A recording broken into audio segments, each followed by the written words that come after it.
Marble floors, flashing cameras. A famous designer's voice slices through the room. Who let this charity case dress on my runway? This isn't fashion. This is poverty. The young girl freezes, clutching her handmade gown. People stare. Phones come up, recording. Whispers, did she really say that? Wow. The narrator drops in, low and cold. She thought she was humiliating a nobody. She didn't know that in a few hours that poor dress cut to award stage, lights, applause. And the winner is the upcycled gown everyone laughed at, gasps. The designer is forced to hand the trophy to the girl she shamed.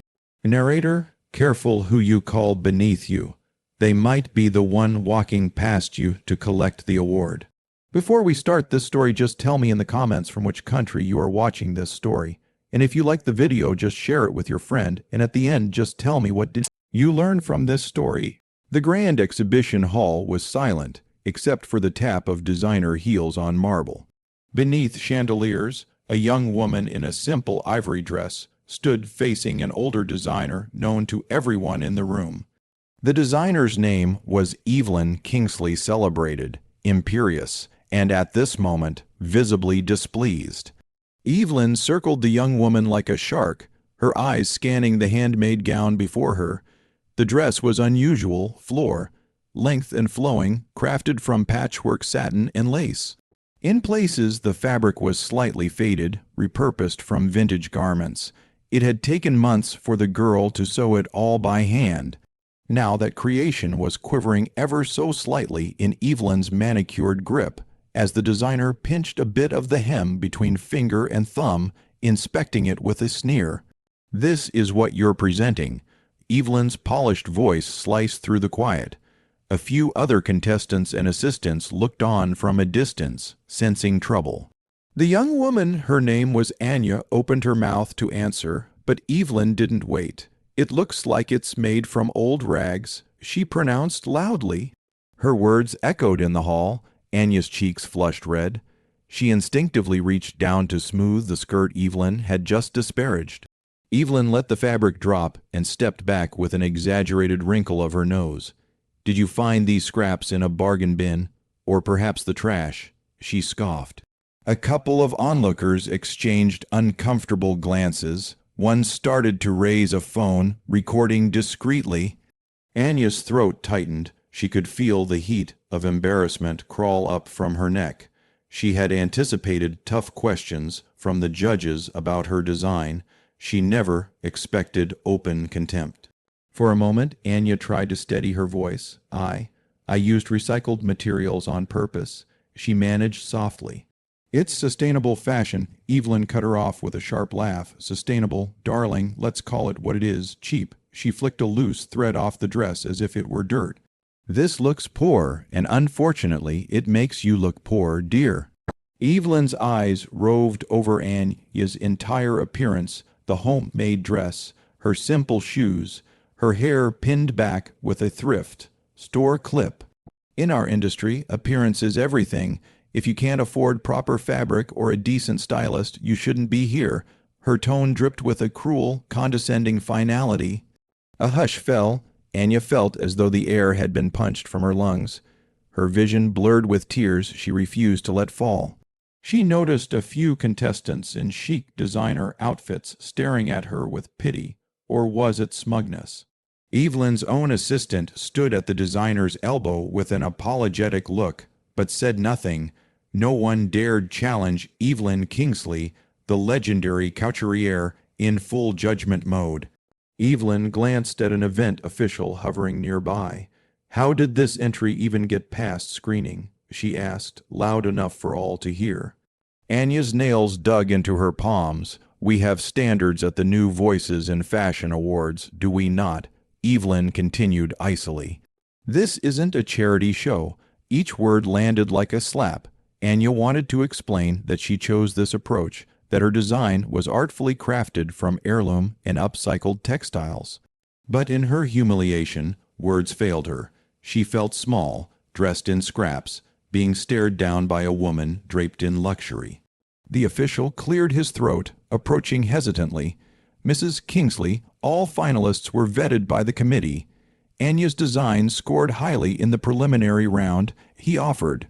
He shot Anya a quick, sympathetic glance. Evelyn only huffed, already turning away.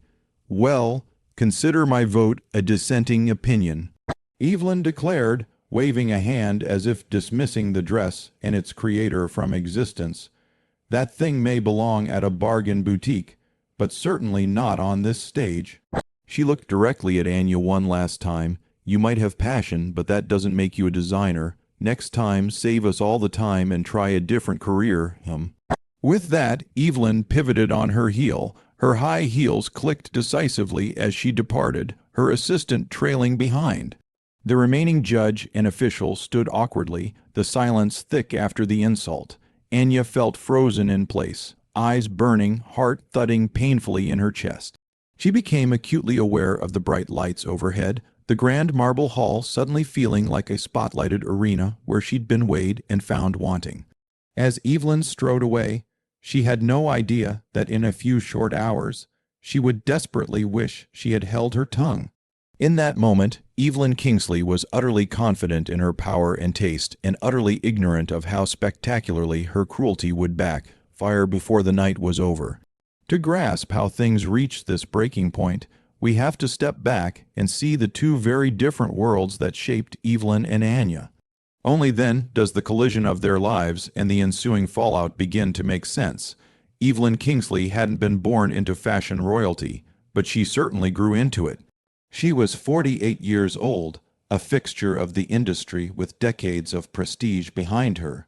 Evelyn's early years, however, were far from the glamour she later acquired. She grew up in a middle-class suburb of New York City, comfortable if not wealthy.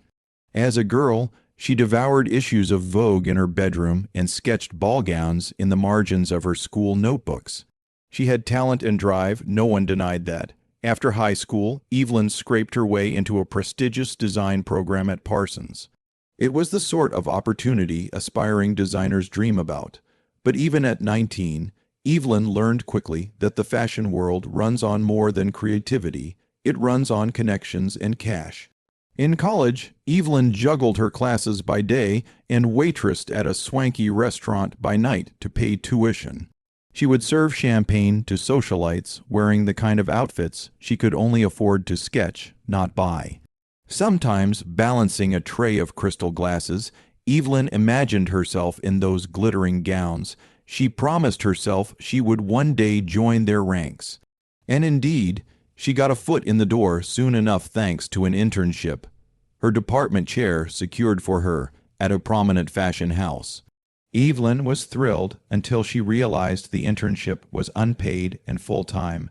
3 months of working 50 hours a week for free nearly broke her spirit and her bank account. She survived on instant noodles in a shared apartment, too proud to ask her parents for more help. She noticed how many of her fellow interns came from wealthy families and didn't need a paycheck. They could afford to toil for free, supported by parental stipends. Evelyn couldn't. While 35% of entry-level fashion employees had to supplement their income and 14% relied on their parents' money to get by, Evelyn had no such safety net. She simply ground her teeth and worked harder. Work harder she did. Evelyn impressed the right people, and after graduating, she landed an assistant designer role. It paid poorly, but she treated it like gold. In those early years, Evelyn swallowed a lot of indignities. Senior designers would steal credit for her ideas. Once, an heiress who was a major client insulted Evelyn's thrift store shoes at a fitting loud enough for everyone to hear. Evelyn smiled through it, determined to prove she belonged in this rarefied world. Over time, she learned the unspoken rules of high fashion. Never let them see your weakness, always project success, align yourself with power. She watched less talented colleagues get ahead because they had the right last names or the right look. It stung. She vowed that nothing would stop her rise, not snobbery, not bias, not even her own conscience. As the years passed, Evelyn's ambition paid off. In her 30s, she launched her own label, starting with a small studio funded by a silent investor, the father of a college friend, a connection she once might have scorned using, but by then she understood that using connections was simply how the game was played.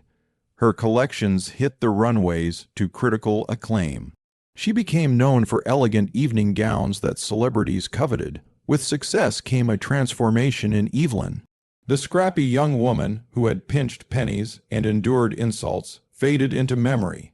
In her place emerged a polished powerhouse who wore head-to-toe haute couture and thought nothing of spending $1,000 on a pair of shoes.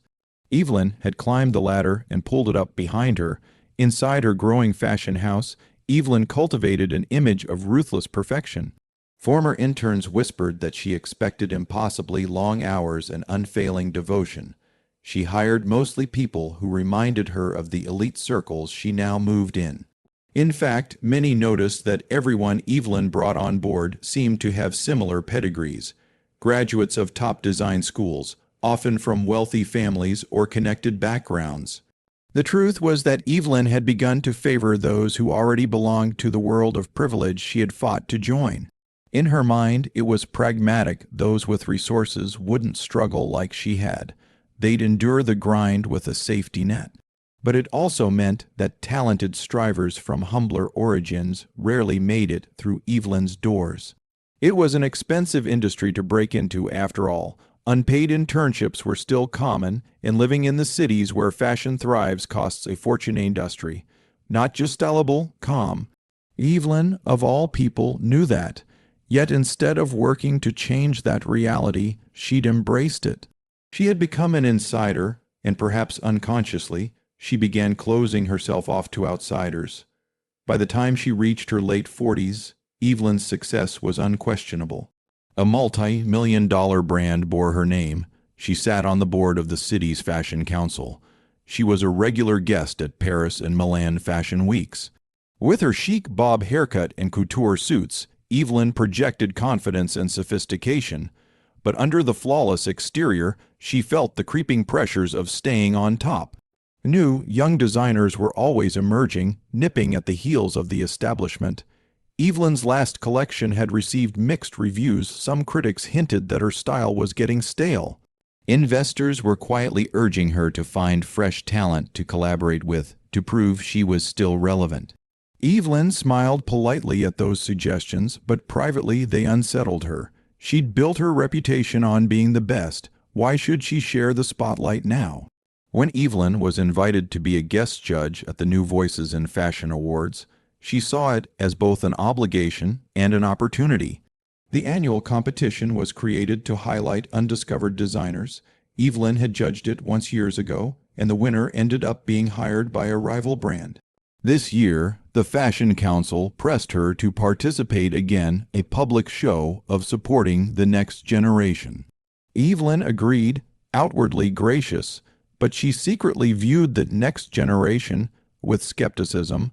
Let's see if any of them can actually impress me, she thought as she reviewed the list of finalists. If she found someone truly brilliant, perhaps she could recruit them, turning potential competition into an asset for her label.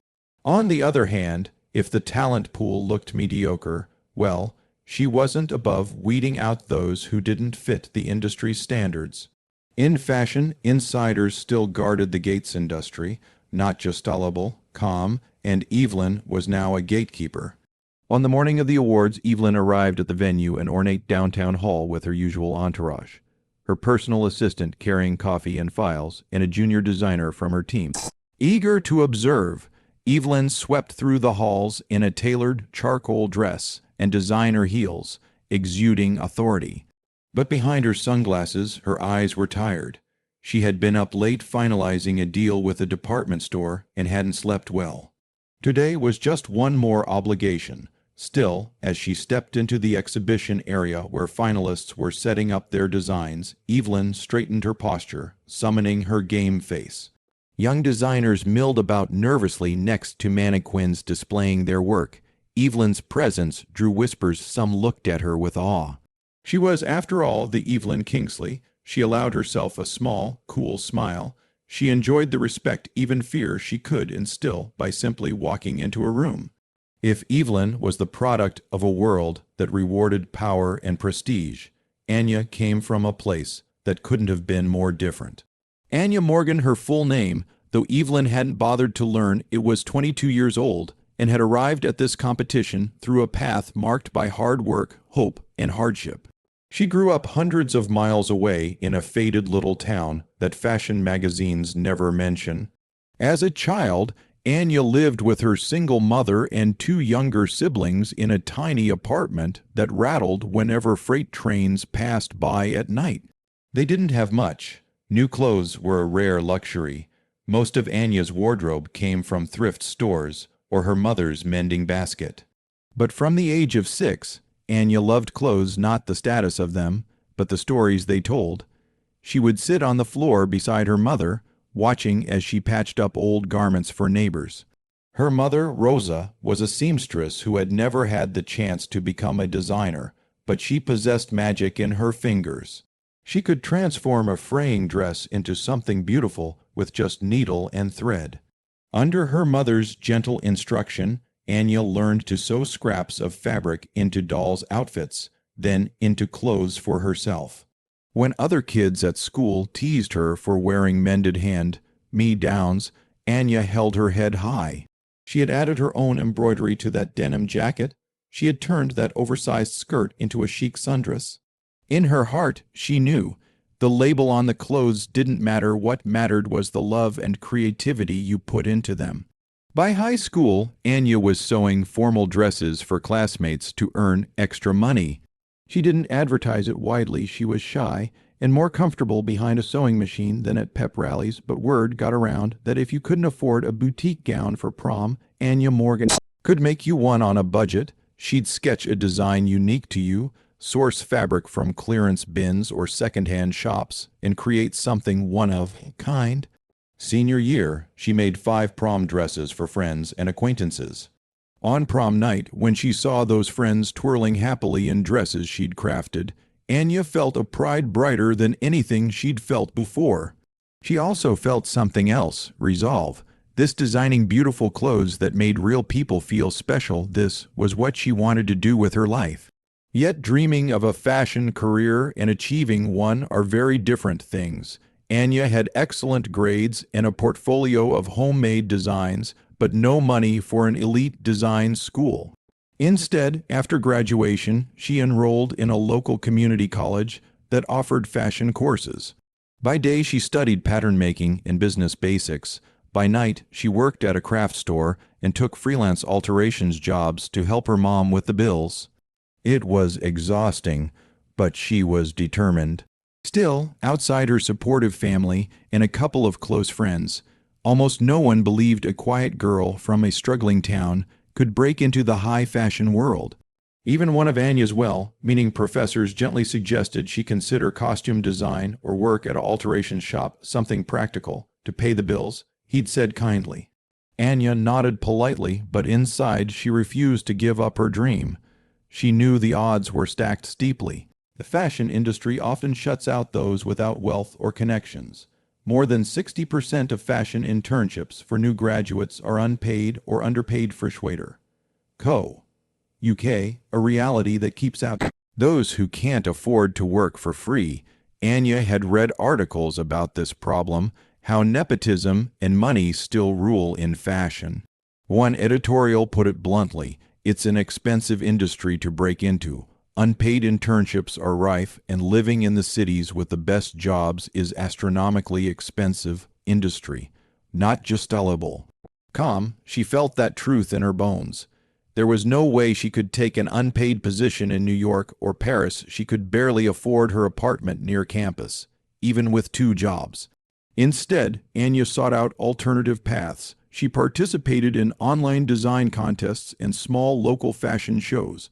She spent weekends designing a mini collection using whatever materials she could afford, discount fabrics, thrifted garments she could deconstruct, even upholstery scraps donated by a furniture maker in town. Far from limiting her, these rough materials inspired Anya. She developed a signature style, transforming unlikely, upcycled textiles into garments that looked whimsical yet elegant. To her, it was proof that beauty didn't require a fortune, only creativity and care. It was one of Anya's community college mentors who first told her about the new voices in fashion awards. They're accepting submissions from non-traditional backgrounds this year, her mentor, Professor Lee, encouraged. You have nothing to lose. Send in your best design. The competition aimed to give undiscovered designers a shot, and rumor was the organizers wanted more diverse applicants, not just big fashion school grads. Anya poured her heart into that submission. She sketched a gown inspired by her mother's stories of old Hollywood glamour, combined with her own passion for sustainable design. When she found out she was selected as a finalist, she had cried tears of joy and disbelief. It felt like a door, however narrow, had finally opened. For the final competition, each contestant had to create the design they submitted and present it in person at the exhibition and awards gala. The organizers provided a small stipend for materials and a travel allowance to attend the event in the city. Even so, Anya had to scrape together extra money. The stipend covered her fabric, but not much else. She'd taken a bus to the city 2 days earlier with her finished gown carefully packed in a garment bag, along with a second-hand evening dress for herself to wear at the awards ceremony. Ever frugal, she was sleeping on a friend's couch in town to avoid hotel costs. None of that dampened her excitement.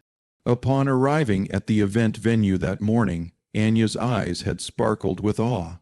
The marble floors, the chandeliers, the racks of gorgeous creations from other finalists, it was like stepping into one of the fashion magazines she'd pored over as a girl. She was here, she had earned her spot in this hall, yet as she set up her dress on a mannequin for the judge's preliminary viewing, Anya couldn't entirely silence her nerves. The other finalists mostly had pedigrees she could only dream of. One tall, elegant woman across the room was chatting about her time at Central St. Martin's in London. Another guy had interned at a top atelier in Milan. They all had portfolios brimming with polished work. Anya felt out of place in her off-the-rack sweater and scuffed sneakers as she assembled her display. She silently repeated to herself what her mother told her on the phone last night. You deserve to be there, Mija. Your work is just as worthy. Looking at her finished gown on the mannequin, Anya allowed herself a small, hopeful smile. The gown was truly her labor of love, a strapless evening dress with a fitted bodice and flowing skirt that glimmered faintly with each movement. If one looked closely, they would see the dress was composed of dozens of fabric pieces, silk from a donated wedding dress here, lace from a vintage curtain there, satin from a thrifted nightgown. Along the hem, the base color was a warm ivory, but soft pastel shades peeked through the overlapping pieces of fabric like a subtle floral mosaic.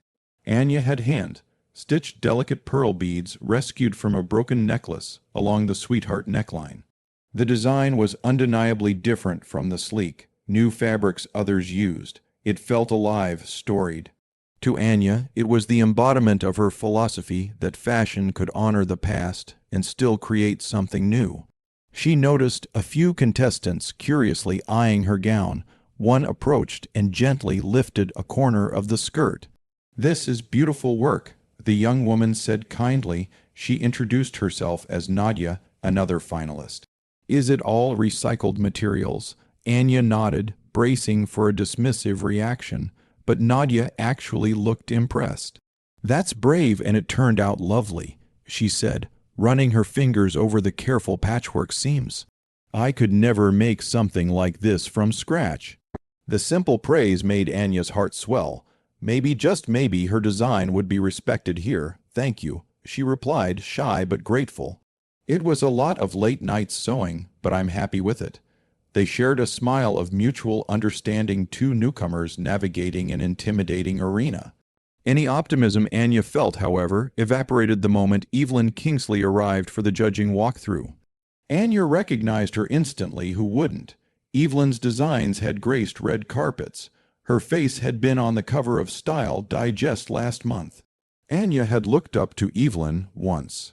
But as she saw the renowned designer making her way towards her end of the exhibition room, flanked by an assistant and another judge, Anya's stomach fluttered with anxiety. Evelyn's expression was cool, unreadable behind a professional smile as she evaluated one contestant's work after another. She offered a polite nod here, a terse comment there. From a distance, Anya watched Evelyn examine Nadia's collection of avant-garde streetwear and heard her murmur, interesting concept. Before moving on, then Evelyn's gaze fell upon the vintage, inspired gown on Anya's mannequin. Evelyn slowed, one eyebrow arched ever so slightly. Anya's hands went cold. Please, she thought, please let her see the beauty in it. Evelyn stopped in front of Anya's display.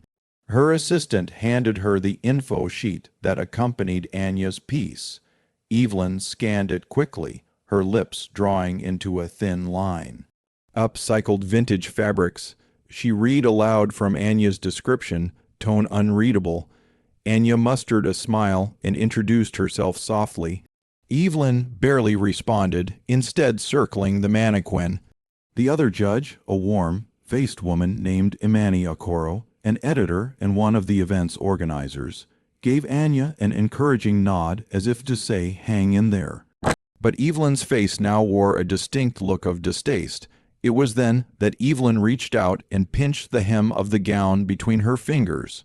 She rubbed the fabric, noticing its lack of uniform glossiness. That's when the interrogation began. In seconds, Evelyn's questions turned to Barb's and her skepticism to open scorn. It looks like it's made from old rags, she had said industry. Not just allable, calm voice echoing. Each contemptuous word is still ringing in Anya's ears even after Evelyn marched off. Now Anya stood rooted to the spot, reeling from the humiliation. Her vision was hot and blurred with tears she refused to let fall in front of the crowd. The exhibition hall was still and uncomfortable. A few people were whispering. She heard one of the other judges, Imani, call Evelyn's name and hurry after her in dismay. The official at Anya's side gently asked if she was okay. That snapped her out of her daze. Anya realized she was shaking. She quickly nodded, mumbling, I'm fine, though she clearly wasn't. As the others moved on, Anya fled to a quiet corner behind a pillar, out of immediate sight. She needed to breathe. The polished facade of confidence she'd tried to maintain had shattered under Evelyn's cruelty. In the span of minutes, her idol had transformed into her tormentor. Anya pressed her back against the cool marble column and finally let a tear roll down. She felt sick with embarrassment, anger, and worst of all, doubt. Maybe I don't belong here, a small voice in her mind whispered.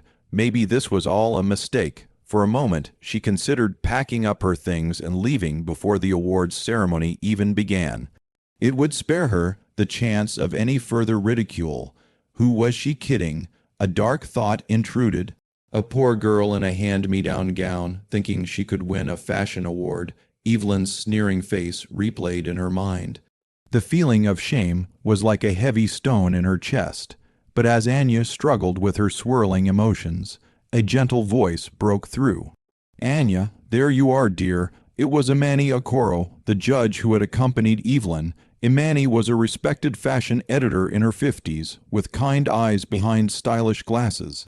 She had seen Evelyn's outburst and immediately felt protective of the young designer who bore the brunt of it. Now, finding Anya trembling behind the pillar, Imani approached slowly, arms open in reassurance. I'm sorry you had to hear that, Imani said softly. Anya quickly wiped her cheeks and straightened, trying to regain composure. I'm fine, she insisted unconvincingly. Imani shook her head. No, that was unacceptable. Evelyn was out of line. The older woman's voice held a firmness she meant it. Your work is beautiful, Anya. Please don't let one person's bias make you doubt that. Anya looked at Imani, searching for any insincerity, but found none. The editor's face was warm with empathy and a touch of anger on her behalf. Anya's voice wavered. She said I looked poor. Saying it aloud hurt anew. All because I used old fabrics. I thought it was a strength, but she made me feel lesser, Imani finished gently. Anya nodded, swallowing a sob. Imani placed a comforting hand on her shoulder. Evelyn has many talents, but seeing value beyond her narrow experience isn't one of them, she said. Listen, I championed your design in the first place to get you here. The panel loved your concept, and I still do. The integrity and creativity in your gown are exactly what this industry needs more of. Anya's eyes widened. She had no idea someone on the panel had been rooting for her from the start. Imani continued, Evelyn might have her vote, but she's not the only judge tonight, and I promise you she's not speaking for all of us. She took a breath, controlling her own frustration. In fact, I plan to have a word with her about that little performance. No, please, Anya began, worried that causing a stir could jeopardize her standing. But Imani shook her head. It's already done, my dear. People witnessed it, and some are talking. She glanced around. Indeed, a few attendees were still looking their way, murmuring. Imani lowered her voice. Her behavior reflects poorly on the competition as a whole. We can't have judges humiliating contestants. It undermines the very purpose of this event. Anya inhaled shakily. Part of her was mortified that others had seen and heard everything. But another part, the part bolstered by Imani's words, felt a flicker of stubborn resolve reignite. Should I stay? She asked quietly. Imani gave her a steady look. Yes, you absolutely should stay. Show your work proudly. You earned your place here. Don't let anyone tell you otherwise. Then the older woman smiled, adding, Besides, the competition isn't over yet. The final judging hasn't been done, and I have a feeling your gown will speak louder than Evelyn's insults when all is said and done. There was a twinkle in her eye, an almost conspiratorial confidence that made Anya dare to hope again. Anya managed a small smile. She straightened her back, summoning strength. Thank you, Ms. Okoro, she said sincerely. That means a lot to me. Imani gave her a quick side hug. Of course, now touch up your makeup and get ready for the main event. We judges have some deliberating to do before the public presentation tonight, and I suspect it will be lively. With a parting wink, Imani headed off, presumably to catch up with Evelyn and the others. Left alone again, Anya drew several calming breaths. She pulled a compact from her bag and dabbed away the run of mascara under her eyes. In the mirror, her face looked determined now. Imani's encouragement had reawakened what Anya's mom, her mentors, and her own heart had been telling her all along. She did belong here. Evelyn Kingsley's disdain was rooted in Evelyn's own prejudices, not in any true failing of Anya's work. Before returning to her station, Anya quickly texted her mother, Rough start, but I'm okay. I'll call later. Love you. She didn't mention the incident. No need to worry, Mom, until she could explain in full after it was all over. With that, she stepped back out toward her mannequin. The hall had mostly cleared as finalists prepared for the evening show, and judges went to confer. Anya gently ran her hands down the bodice of her dress, as if comforting a friend that had been insulted. We know what we're worth, she whispered to herself, heart steadying. Now let's prove her wrong. Unbeknownst to Anya, at that very moment, a tense meeting was happening in a side conference room among the judges. Evelyn sat stiffly at a long table, while Imani and two other judges, a fashion blogger and a retail executive, exchanged concerned looks. The competition director had just informed them that multiple attendees overheard Evelyn's outburst. One even caught part of it on video. Imani didn't waste time voicing her displeasure. Evelyn, I have to say, your comments to that contestant were entirely inappropriate. She began, arms crossed. This event is supposed to elevate new talent, not tear them down. Evelyn bristled, smoothing her skirt defensively. I gave professional feedback, she retorted. It's not my fault if she couldn't handle criticism. But even as she said it, a pang of doubt hit Evelyn. She realized she had let her irritation boil over. Perhaps she had been too harsh in public. Still, she doubled down. Frankly, I stand by my assessment. That dress is amateurish. I was expressing my honest opinion. One of the other judges, the blogger, spoke up hesitantly. Honest opinion is one thing, Evelyn. publicly embarrassing the poor girl is another. We all heard your tone. It was, he hesitated, searching for a diplomatic word, dismissive. Imani didn't hide her frustration. It was cruel, she said flatly, and it reflects badly on all of us by association. If word of this gets out, Evelyn raised an eyebrow. If sounds like someone was recording it from what you said. She felt a twist in her gut, imagining an unflattering video of her going around. But she lifted her chin. I can't control what people post online, but let's not overreact. The competition will proceed and the best design will win, sentimentality aside. She shot a pointed look at Imani, aware that the editor favored Anya's concept. Evelyn's pride refused to let her back down. Imani narrowed her eyes. The best design will win, she agreed coolly, and personal biases have no place in that decision. The others murmured in accord. Evelyn felt suddenly on the defense. Was the entire panel turning against her over this trivial episode? They can't seriously consider that Rag dressed the best design, she thought. Was she missing something? Evelyn had been so put off by the dress's shabby materials that she hadn't bothered to really consider its design merits.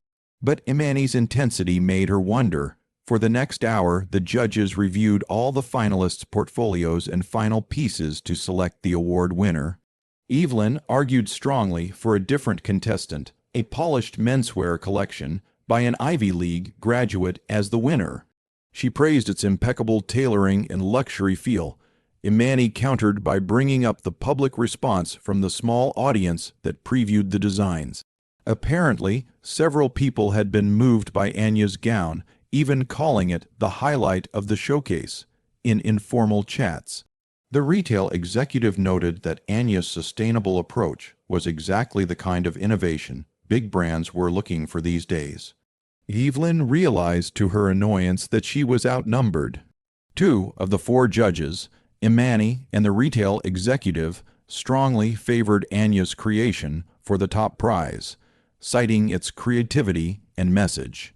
The blogger judge was on the fence, but he acknowledged the gown was memorable and the talk of the room in a positive way until the dust stuck. Evelyn felt cornered. In a last attempt, she insisted the execution of Anya's gown wasn't up to professional standards.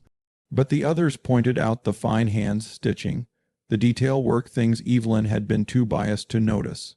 Ultimately, when the secret ballot was taken, Evelyn was the sole holdout against Anya. Majority ruled. The decision was made. Anya Morgan's gown would win the New Voices Award that evening. When Evelyn saw the result, her stomach lurched. That girl's dress actually won. She forced a tight smile as the director collected their ballots. Inside, she fumed quietly.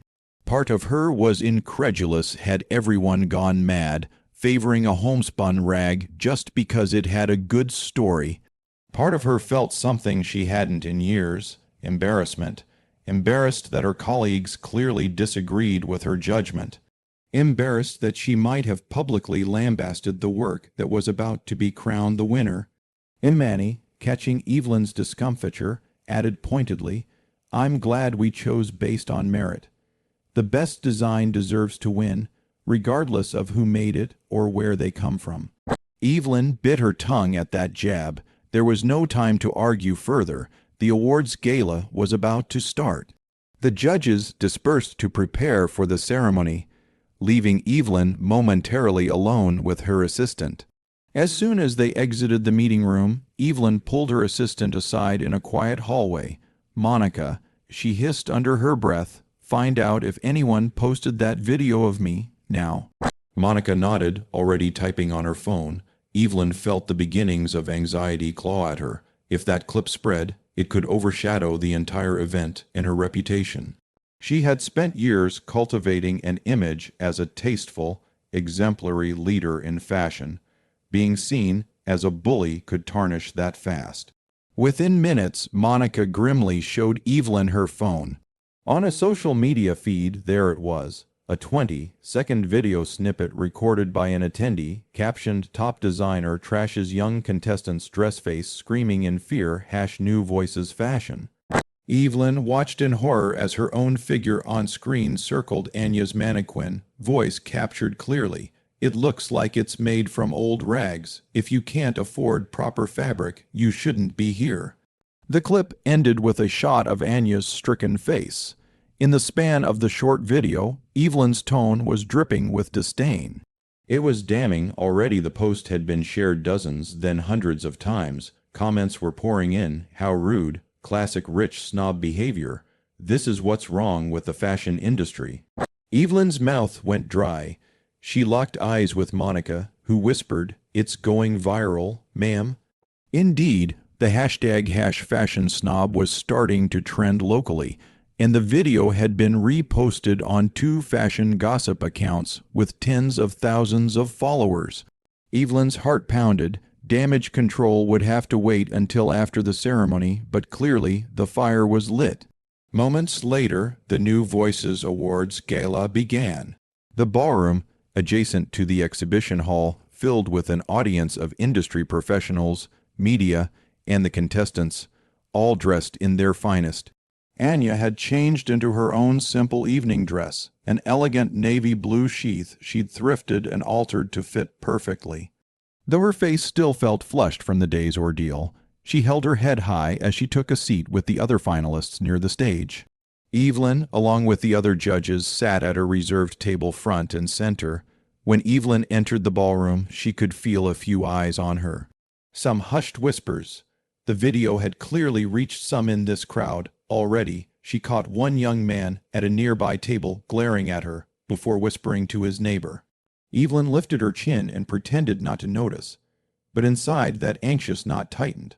Focus on the event, she told herself. This will blow over. The ceremony unfolded with the usual fanfare.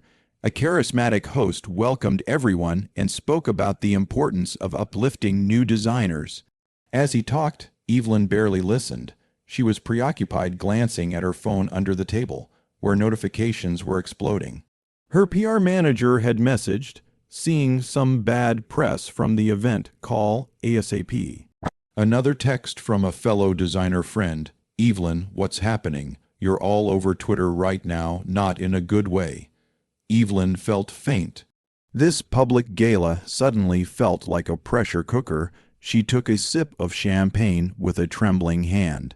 On stage, the host began introducing the judges. Each stood briefly when named, getting polite applause. When Evelyn's name was announced, the illustrious Evelyn Kingsley, creative director of Kingsley Couture, a mix of claps and a few awkward murmurs rippled through the crowd. Evelyn's smile was tighter than ever as she inclined her head in acknowledgement. She wondered if she imagined that the applause for her was sparser than for the others, or if people really were withholding praise. They know, she fretted silently, they've heard. In the contestants' row, Anya watched Evelyn's stone-faced expression. She had not seen the video, nor the online reactions. She only knew what happened firsthand. Still, Anya could sense a strange energy in the room, as if many were waiting for something to happen. Presenters announced secondary awards first, things like Best Concept in Technical Excellence, calling up a few finalists to receive ribbons. Anya clapped genuinely for each peer who was recognized. She was happy for them, and honestly too nervous about the main award to feel competitive. She held her own hands tightly in her lap to stop them from shaking. She glanced over at the judges' table. Imani caught her eye and gave a subtle smile and nod, as if to say, "Get ready." That made Anya's pulse quicken. Was it possible? Could she really win? Finally, it was time for the grand prize. The host took a moment to reiterate what the New Voices Award represented: a $50,000 grant, a mentorship with a major fashion house, and a feature in a top fashion magazine. This award, the host declared, is not just about one dress or one designer. It's about the future of fashion, finding the voices that will shape tomorrow's industry. In the audience, Evelyn felt those words stick in her throat. She had to swallow the realization that one of those future-shaping voices was the very person she'd tried to silence. The host invited the judges onstage to present the award. Evelyn moved in a haze, ascending the stairs with the others. Her heart thudded painfully. She prayed she could maintain composure when the winner's name was announced, and afterward, the four judges lined up, smiling out at the audience. Evelyn's smile felt plastered on her face like a mask. Imani was given the honor of opening the envelope. She stepped to the microphone, golden envelope in hand. And now, she announced, the winner of the 25th Annual New Voices in Fashion Award is... There was a palpable hush. Anya could hear her own heartbeat in her ears. Imani broke into a radiant grin, eyes on Anya even before she said the name, Anya Morgan, for her design memory of silk. For a split second, Anya couldn't breathe. Did I hear my name? Then the roar of applause and whoops confirmed it. A spotlight swung to her. She felt every muscle turn to jelly and spring alive at once. The finalists beside her patted her back, smiling. Nadia, the contestant who had complimented her work earlier, literally jumped up and down in excitement for her. Anya managed to stand on legs that felt like air. Tears pricked her eyes, but this time from joy. She glanced towards her gown, still displayed on stage left, glowing under the lights. We did it, she thought, heart swelling. At the judges' podium, Evelyn's hands clapped mechanically along with the crowd, but her face had gone pale. She hoped no one could tell under the stage lights. She was a practiced performer at public events. She kept the congratulatory smile on, masking the turmoil inside. But as she watched Anya ascend the stage, a mix of awe and dread coursed through her. Awe, because up close under the lights, the winning dress truly did look stunning. The way the patchwork of satin and lace caught the glow gave it an ethereal quality. How did I not see it before? Evelyn thought in a daze, and dread, because she knew this moment was a profound rebuke of her earlier behavior. Anya stepped up to the podium, blinking against the brightness and wiping an inadvertent tear. Imani gave her a warm hug, and the audience cheered louder. The host handed Anya the glass trophy, and a flurry of camera flashes went off, capturing the triumphant moment. Evelyn stood just a few feet away, clapping with the others. When Anya turned toward the judges' line, their eyes met briefly. Anya's expression was polite, but there was undeniable pride and confidence, now a far cry from the wounded look she'd worn that afternoon. Evelyn's lips parted, as if she wanted to say something, but nothing came. In that heartbeat of eye contact, Evelyn felt an unfamiliar sensation, shame. She quickly shifted her gaze, face burning. The ceremony moved fast. The host beckoned Evelyn forward. We're honored to have Evelyn Kingsley here to present the winner's certificate and say a few words. Evelyn's stomach dropped. She had almost forgotten as head judge. She was slated to present the official certificate and speak. Now it felt like a cruel twist of fate. But ever the professional, Evelyn stepped forward, accepting a folder with the certificate from an attendant. Anya faced her, trophy in one hand, the other extended uncertainly to receive the certificate. Evelyn realized her own hand was trembling as she passed the heavy paper to the young woman. Congratulations, she managed in a low voice. The microphone didn't catch it, but Anya heard. Thank you. Anya replied softly. Her tone was courteous, restrained. The audience might have expected a handshake, maybe even a hug, but the two women simply stood there in an awkward beat of silence. Evelyn forced herself to turn to the microphone to give the expected speech. What could she say? Her mind raced. She had prepared some generic remarks earlier about the importance of nurturing new talent, but they felt hypocritical now. The crowd looked at her expectantly. Evelyn cleared her throat, praying her voice wouldn't betray her inner panic. Tonight, she began, we celebrate a remarkable new voice in fashion. Ms. Anya Morgan's work reminds us that innovation and inspiration can come from anywhere. She dared not look at Anya beside her, focusing on some vague spot at the back of the hall. Her design combines sustainability and elegance, honoring the past while creating something uniquely fresh. It truly impressed our judges. Evelyn felt sweat on her back. She hoped no one could sense the hollowness of her words, how disconnected they were from her earlier actions. Anya stood silently, holding her trophy, eyes fixed forward. From the audience's perspective, it was a picture, perfect tableau, the esteemed designer awarding the gifted newcomer. But a few keen observers noticed Evelyn's slightly rigid posture, the way Anya kept her polite smile but didn't make eye contact with her award presenter. Those who knew of the earlier incident watched with pointed interest. Evelyn wrapped up quickly. We look forward to seeing where Anya's talent takes her, and we congratulate her on this well-deserved win. A final round of applause thundered. Evelyn stepped back, yielding the spotlight. The host guided Anya to say a few words. Anya's heart was still racing as she gazed out at the crowd.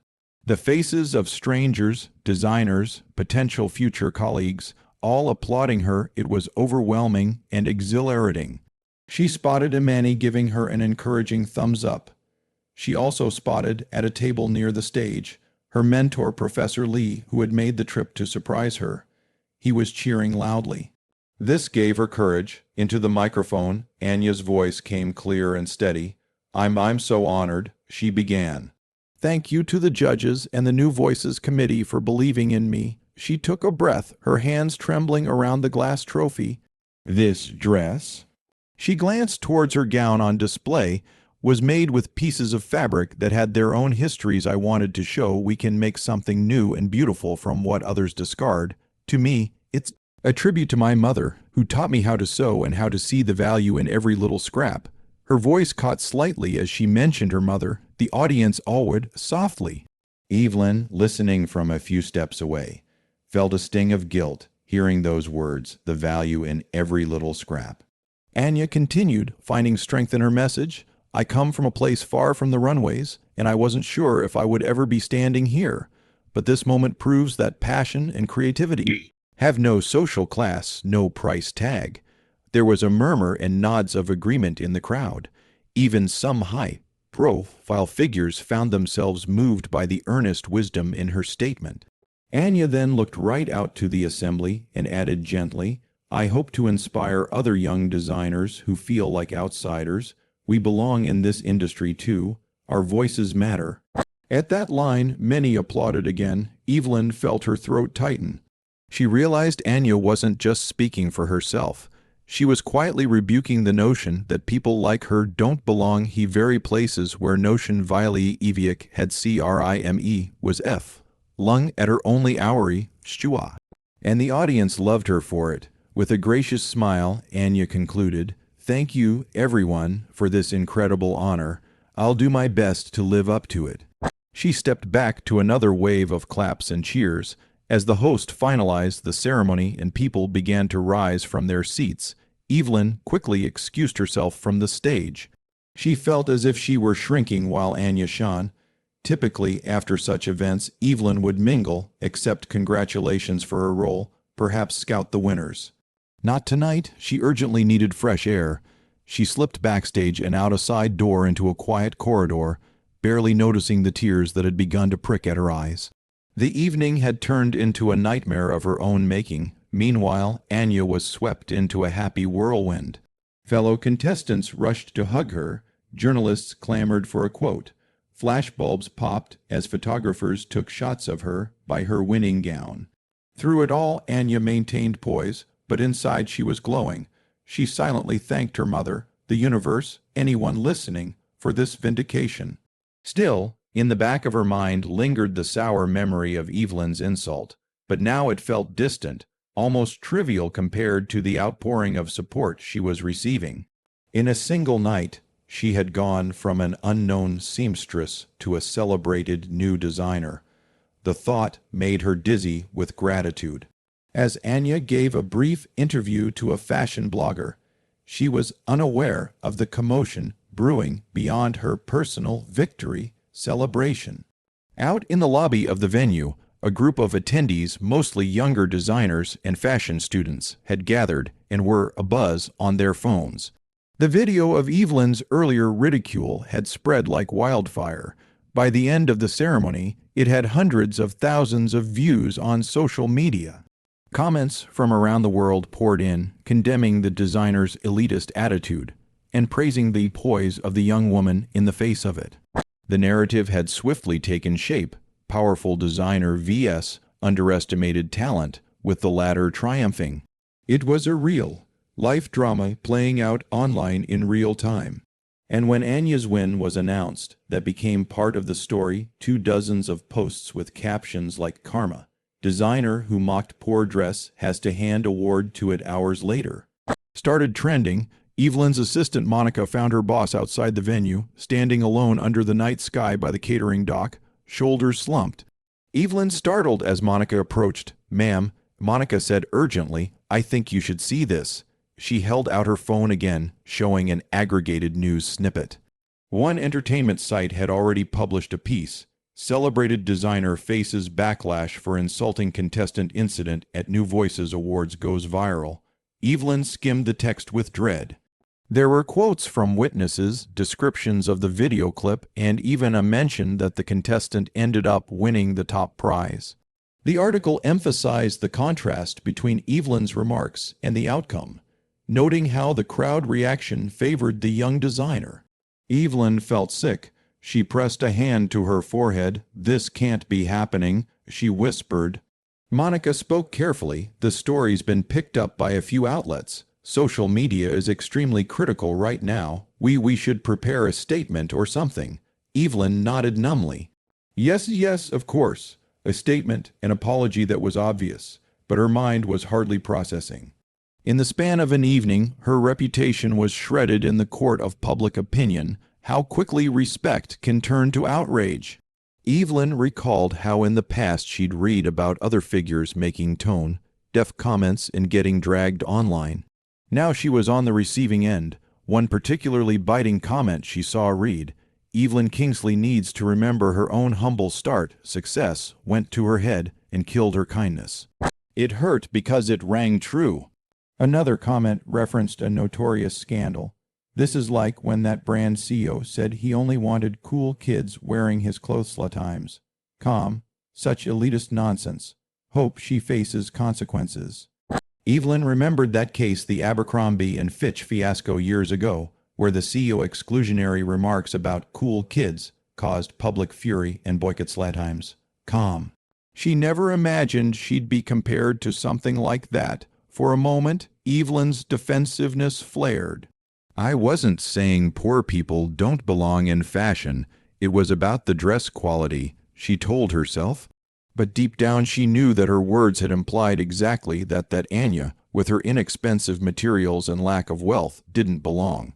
Hearing those assumptions directed at herself would have enraged Evelyn once upon a time. Now she had dished them out, and the world was rightly calling her out. Monica gently touched her arm. "Your car is ready. I think it's best if we leave quietly." The plan was to avoid the press and deal with fallout from home. Evelyn agreed, pulling sunglasses from her clutch to hide her eyes despite the night hour. As she headed to the car, she glanced back at the venue's entrance. Through the glass doors, she could see Anya inside, surrounded by well-wishers and photographers. Anya looked happy, radiant as she deserved. Evelyn felt a stab of something like envy, but also regret. She swallowed, then quickly moved to the limousine and slipped inside. The drive home was tense and silent. In the dim backseat, Evelyn's phone continued to buzz relentlessly, messages from colleagues, board members of her company, her PR team, even family. The gravity of it all crashed down on her fully. This wasn't going to just blow over in a day. It was already becoming a headline about cruelty and prejudice in the fashion world. Her brand, Kingsley Couture, was directly tied to her name.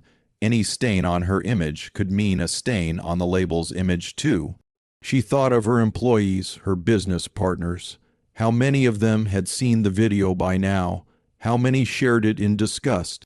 She closed her eyes and sank back against the seat, anxiety gnawing at her. That night, after returning to her penthouse, Evelyn was on the phone for hours with crisis meetings. Her PR agency insisted she draft an immediate public apology to post on social media. She did, though the process was painful. Every sentence was scrutinized and reworded to sound remorseful, yet not admit legal liability for anything some advisors worried the contestant might sue for defamation or emotional distress, although Anya had given no indication of such intent.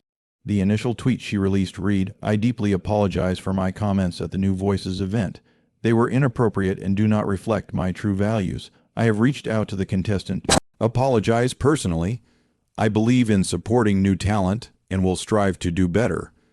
It was about as generic as could be, and the reaction online was mixed at best.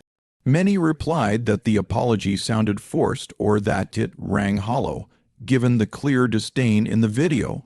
Others flooded her feed with the hashtag #LostMyKingsley. Some witty user coined it to imply people were done with her brand.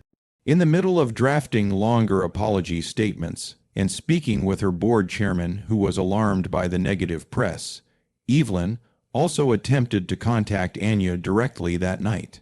She felt she owed the girl a personal apology beyond the public PR version. But when she asked the event organizers for Anya's phone number or email, she was politely told that perhaps it was best to give it a day. Anya was overwhelmed and not ready to speak with her. Evelyn even wrote a heartfelt email, agonizing over each line, expressing how ashamed she was of her behavior, how impressed she was by Anya's grace and talent, and how she hoped to apologize in person soon. She hit send but received no immediate reply. She could hardly blame Anya for not rushing to forgive. If she were in that position, she might never want to speak to someone like herself. News of the incident kept snowballing the next day. Morning talk shows picked it up, replaying the viral clip and discussing elitism in fashion. Industry veterans started weighing in. A famous model tweeted that she was not surprised. Sadly, too many in fashion look down on those without privilege. Industry, not justiciable. An op-ed in a major newspaper that very day pointed to Evelyn's comment as an example of why fashion needed to reform its snobby culture. It cited how new talent is often ignored in favor of old money and familiar names. Industry, not justiciable. Echoing the very dynamic Anya had faced. The article even quoted an expert saying designers without independent wealth are being priced out of the industry. The Guardian, using Evelyn's gaffe as a case study in what must change. It was as if a dam had broken. What might have been a small backstage spat became a catalyst for a larger conversation on inclusivity and respect. At Evelyn's own company headquarters, things were frantic. By midday, 3 of Kingsley Couture's biggest retail partners had called to express concern. One hinted that if the backlash continued, they might pull her products from their stores to distance themselves from the controversy. An emergency board meeting was convened. Evelyn, red-eyed from lack of sleep, sat in her office on a video call as half a dozen executives from around the world grilled her. She'd never felt so small in a board meeting. Usually, she was the one confidently presenting her creative vision. Now she was explaining herself, apologizing over and over, promising steps to mitigate the damage. "We cannot let this snowball any further," the CEO of the company, which partly owned her brand, warned. "Evelyn, your name is our brand. If it's trending for the wrong reasons, our bottom line is at stake." Another board member cited that young consumer favorability towards the Kingsley brand had plummeted in tracking overnight, a metric they were already checking. It was down nearly 30%. It was concrete proof. People were already looking at her label negatively because of this. By that afternoon, under pressure, Evelyn agreed to a number of actions she never imagined just 24 hours prior. She would step aside from certain public-facing roles for the time being. The CEO suggested canceling her scheduled appearance on a Fashion Week panel the next week to avoid drawing protest. She consented to the formation of an internal committee to review company culture, including how interns and new designers were treated. It was hinted that perhaps bringing in an outside consultant on diversity and inclusion would be wise. The board was essentially instructing Evelyn to let others scrutinize her practices. It stung, but she swallowed her pride and agreed. In truth, a part of her realized how badly she had lost her way and that this reckoning, however harsh, might be necessary. Amid all this, the one person Evelyn had not yet heard from was the one whose forgiveness she most needed, Anya. The day after the event, Anya had woken up to her phone blowing up with messages not unlike Evelyn, though of a very different tone. Friends and strangers alike flooded her with congratulations and praise. Her social media following had exploded overnight as word spread of her victory and the story behind it. She even had offers from 2 major fashion houses asking if she'd consider collaborating or joining their training programs. It was as if the industry was scrambling to align with her, the symbol of fresh talent and resilience that everyone was talking about. But Anya also saw the headlines about Evelyn. She watched the video, cringing as she relived those moments from the outside perspective. It was painful, but she couldn't deny feeling a grim validation. The world saw what she saw, and overwhelmingly they took her side. Yet, Anya wasn't interested in revenge or schadenfreude. Truthfully, she was too busy and overwhelmed building on her newfound success to spend time gloating. She also felt a bit of pity when she read how brutal some comments were towards Evelyn. It didn't sit well with her to see outright hateful remarks, even if directed at the woman who had wronged her. On the second day after the awards, Anya finally saw the personal email Evelyn had sent. She had been ignoring many messages while dealing with press and family, but this one she opened carefully. As she read Evelyn's words, surprisingly raw and sincere, she felt a complicated mix of emotions. Evelyn admitted she was wrong, that she was sorry for ever making Anya feel unwelcome or lesser. She wrote that Anya's win was well deserved and that the gown was magnificent. A word that startled Anya coming from Evelyn.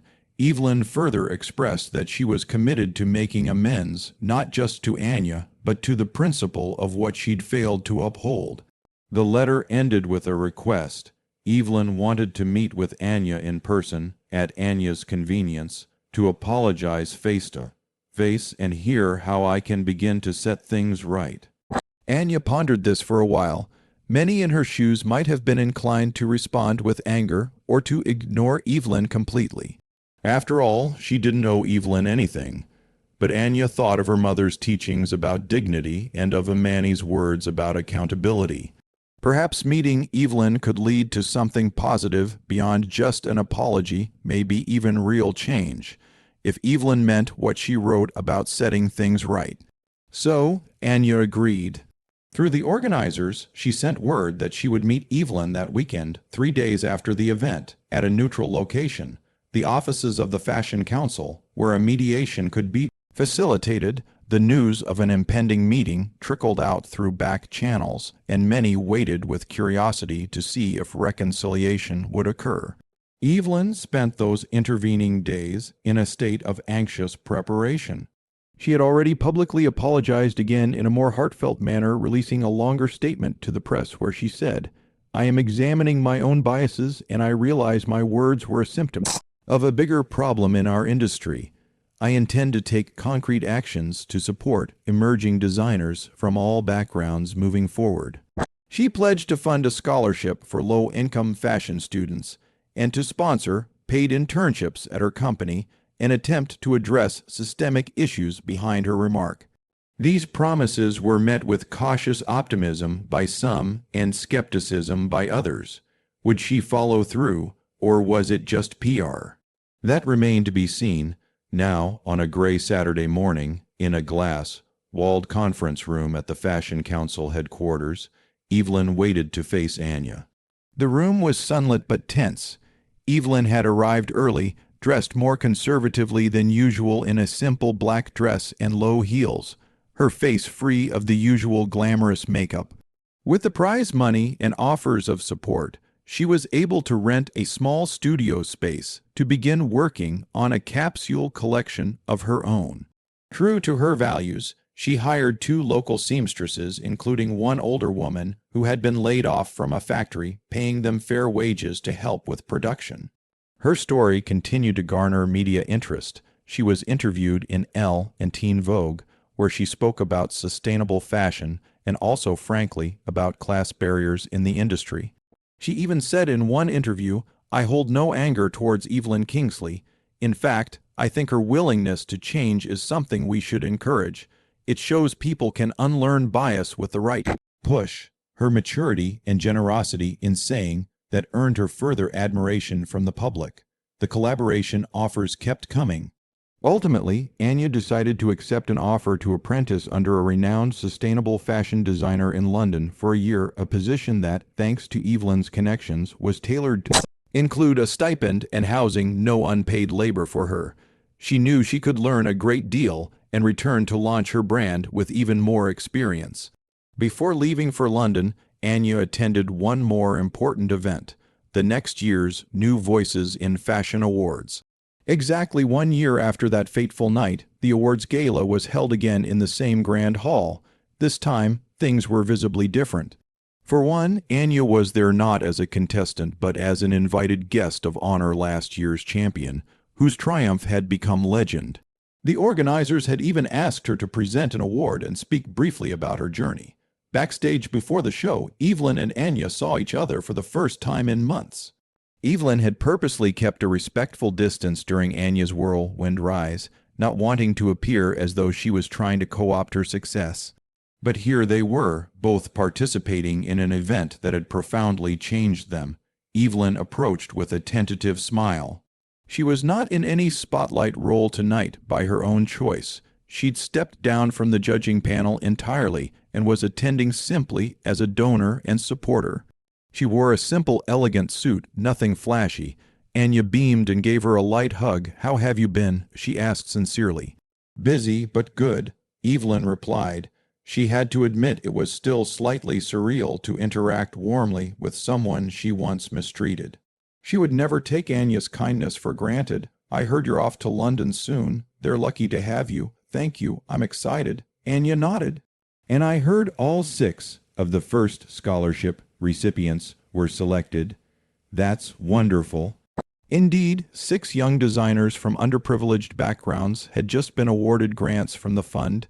Evelyn started. They were starting at various fashion schools in the fall with far less financial burden. Evelyn brightened. "Yes, we'll actually meet them tomorrow at the brunch.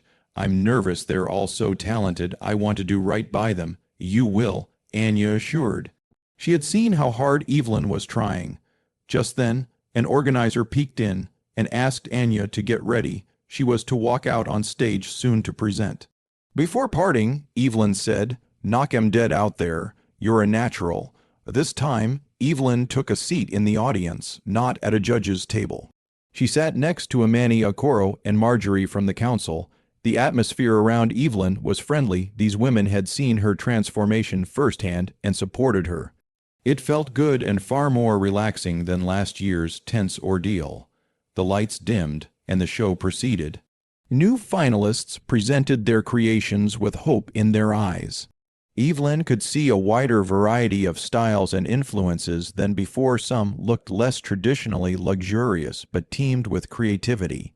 She smiled quietly, rooting for them instead of judging. If she had any instinct left to sneer, she snuffed it out and replaced it with curiosity and encouragement. When it came time for Anya's segment, the host introduced her as an example of what these awards are all about, someone who used this platform to launch a promising career and who has advocated for positive change in fashion. The room erupted in applause as Anya walked on stage. She wore a stunning dress of her own design, a flowing teal-length gown made of layered, upcycled fabrics in jewel tones, a bolder evolution of the style that first won her acclaim.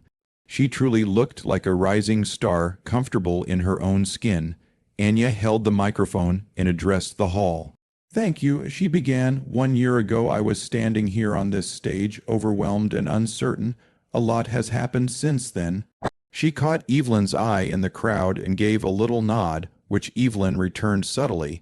"I want to speak to the finalists tonight," Anya continued. The camera panned to the row of nervous finalists, many of whom looked at her with admiration. "No matter what happens, whether you take home the top prize or not, know that your work matters, your voice matters. If you're here, you earned your spot. Don't let anyone make you feel like you don't belong." The audience, recalling last year's drama, murmured appreciation at that. Evelyn felt a lump in her throat, remembering how those words needed to be said. Anya went on, "This past year I learned that the fashion world is full of possibilities but also challenges. There are people who will welcome you and people who will doubt you. But when you stay true to your vision and values, and when you find allies who believe in inclusion and respect, you can change the game." She gestured gently around the room. "This event has changed too. I'm proud of the Fashion Council and everyone who took what happened last year and said, we must do better, and we have. This year, I look around and see more diverse faces, more varied designs, and I hope an environment where no one fears being looked down upon for their background." Many heads nodded, some applauded lightly in agreement. "I won't lie," Anya added, her voice emotional. "Standing up here brings back memories, some painful, some beautiful, but I wouldn't trade them because they led to growth, for me and for others." She gave a soft smile. "It's so important we keep pushing for a fashion industry that is open-hearted. One where a dress made from thrift store finds can stand proudly next to a dress made from the finest silk, and both be judged on their artistry alone." At this, Evelyn joined the applause that had started. It was a modest clapping at first, but it grew. Anya's sentiment resonated strongly. Anya concluded with heartfelt encouragement to all the underdogs out there, keep going. There are people in your corner, even if you haven't met them yet, and to those in power listening, remember your roots and use your power to lift others up, not shut them out. Real greatness in fashion and in life is sharing the spotlight, not hoarding it. The crowd gave a standing ovation as she finished. Evelyn stood as well, clapping while blinking away a tear. She thought of her younger self and how she wished someone like Anya had been there to say those words back then. The night ended with another deserving winner crowned, a young man who designed adaptive clothing for people with disabilities, a category of innovation that might once have been overlooked by high fashion but tonight was celebrated. Evelyn personally went to congratulate him afterwards, and he was struck that she was humble and kind to him, proof that she was indeed a changed person. Outside the venue, photographers captured a poignant full-circle image. Evelyn Kingsley walking side by side with Anya Morgan, both smiling, both carrying garment bags holding the unique dresses they had worn that night. The once fallen icon and the rising star together, not as adversaries, but as allies. As they prepared to depart, Evelyn turned to Anya. "Safe travels for your apprenticeship. They're going to learn as much from you as you from them, I suspect." Anya grinned. "Thank you, and don't forget to send me updates on the interns and scholarship folks. I want to cheer them on." "Absolutely," Evelyn said. They hugged warmly. Time had indeed brought change a year ago. The idea of these two hugging would have been unthinkable. Now it felt natural, even hopeful. Evelyn watched as Anya got into a taxi with her friend and drove off into the night, onto the next chapter of her journey. The street was quiet as she headed to her own car. She took a moment to reflect. The city skyline glittered above, and she felt something she hadn't felt in a long time, peace with herself. Not complacency, no, she would always remember the hard lessons learned, but she knew she was doing the right things now. Before stepping into her car, Evelyn pulled out her phone. On her screen was a social media feed where that day's event was trending positively. People were talking about Anya's inspiring speech, about the deserving new winner, and yes, some noted how cool it was to see Evelyn Kingsley clapping for him in the front row. One comment said, "Props to Evelyn for actually walking the talk after last year's fiasco. People can change if they want to." Seeing that made Evelyn smile softly. She typed a quick message to her followers about the wonderful evening and reiterated her congratulations to all the finalists, making sure to spotlight the winner and others, not herself. Finally, as she settled into the backseat, Evelyn scrolled to Anya's profile.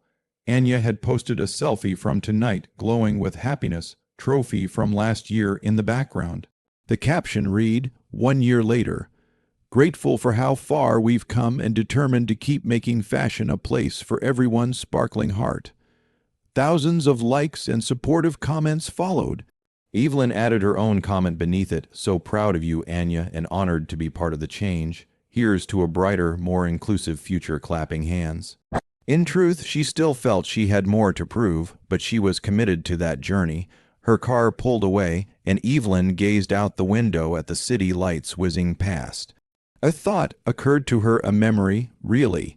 She recalled the young Evelyn, sketching gowns on scrap paper, dreaming of belonging to this world.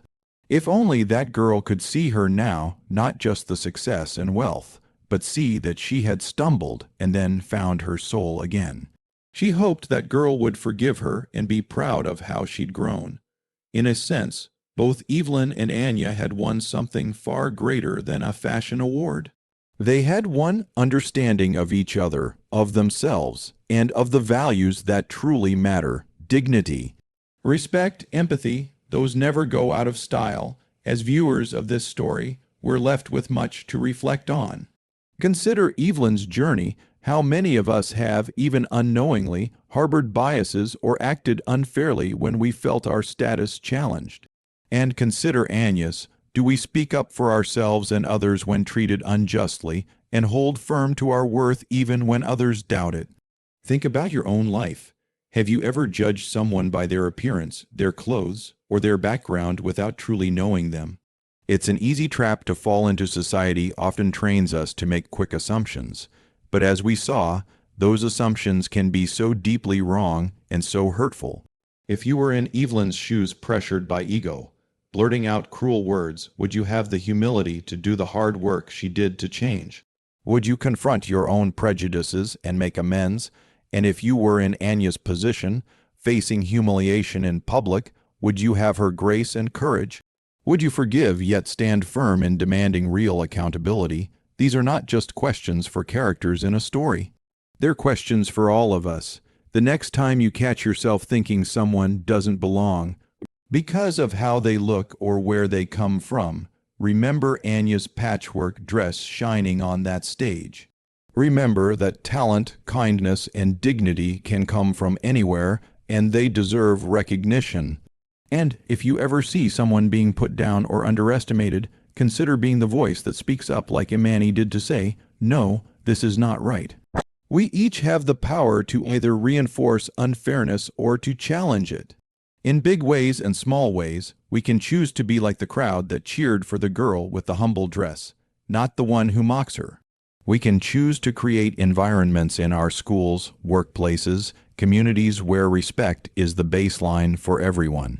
Anya's story also reminds us that when given support and a fair chance, people from marginalized backgrounds can achieve incredible things. Who are the Anyas around you? The ones with potential who just need an opportunity.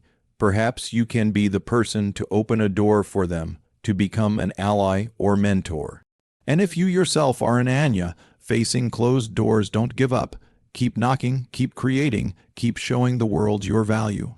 There are allies waiting to help, and change can happen. We've witnessed a transformation and a triumph tonight. It teaches us that mistakes, even very hurtful ones, can be addressed with honesty and growth. It shows that someone in power can learn to use their influence for good when held accountable. And it shows a community, the fashion world in this case, can come together to say, we must do better, and then actually do it. Ask yourself, what role will you play when you see injustice? Will you stay silent, or will you help turn a wrong into a right? Each of us can be part of the problem or part of the solution in our daily interactions. In the end, dignity and respect should never depend on status, wealth, race, or any other superficial measure. They are basic human rights that we owe to one another. We all wear clothes, but it's our character that truly defines us. As this story shows, arrogance can tear people down, but humility and understanding can build a whole new legacy. So let's carry these lessons forward. If this tale moved you, take a moment to reflect on how you treat others and how you demand others be treated.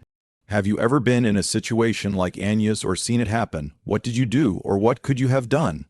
We invite you to share your own experiences or thoughts in the comments. your voice might help someone else recognize a bias or gather the courage to stand up against one. And if you believe in the power of respect and accountability as much as we do, join us in spreading these values. We'll continue to bring you stories that shine a light on justice, empathy, and change. Together, by staying engaged and speaking out, we can ensure that what happened to Anya becomes a rarity, a story from the past, not something that keeps repeating. Thank you for watching and listening. Let's all strive to be the voice that uplifts the underestimated and the eyes that see the true worth in every person. After all, you never know, the poor girl's dress you see today might just be tomorrow's award-winning masterpiece. Let's make sure we treat it and her with the honor and kindness they deserve. Stay hopeful, stay kind, and we'll see you in the next story. Until then, take care and remember, real style is in how we treat each other. Share your thoughts below, and don't forget to subscribe for more powerful true to life stories. Together, let's keep changing the narrative towards what's right.